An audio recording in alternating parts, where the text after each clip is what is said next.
Those are the gallows of our collective national egos. Subjective lines in sand, in the water, separating everything. So what are you doing and why are you here?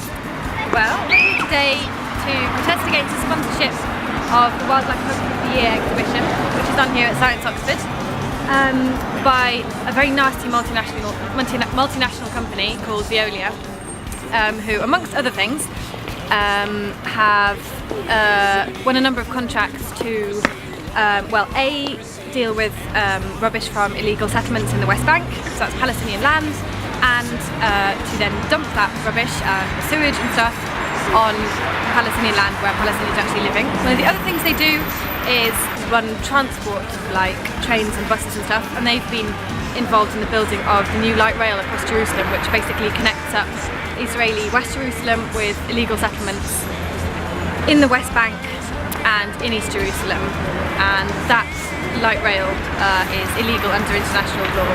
So we think it's pretty horrendous that a respectable and responsible institution like Science Oxford, in fact like the exhibition itself, Wildlife Hub of the Year, should be letting itself be sponsored by such an unsavoury company. So that's why we're here.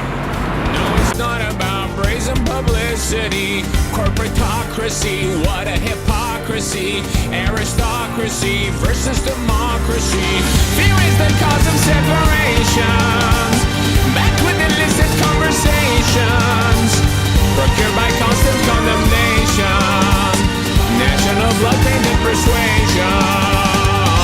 The king is dead and now we're dancing in the street. We're here to protest about Veolia sponsoring the BBC Wildlife Photographer of the Year exhibition, which is quite ironic really, because that's an exhibition that shows a lot of important messages about environmental destruction, and yet Veolia sponsoring it are responsible for not only environmental destruction but actually a lot of damage to people's lives in Palestine.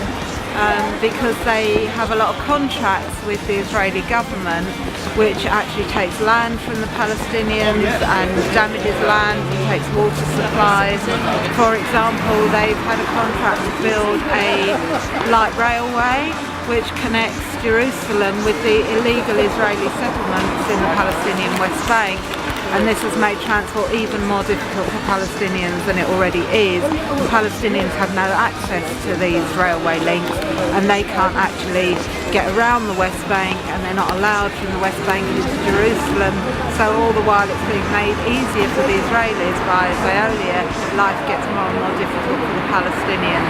So we don't think they should be sponsoring this exhibition. And we want to make sure that people that come to see the exhibition are aware of the damage that's being done by one of its sponsors.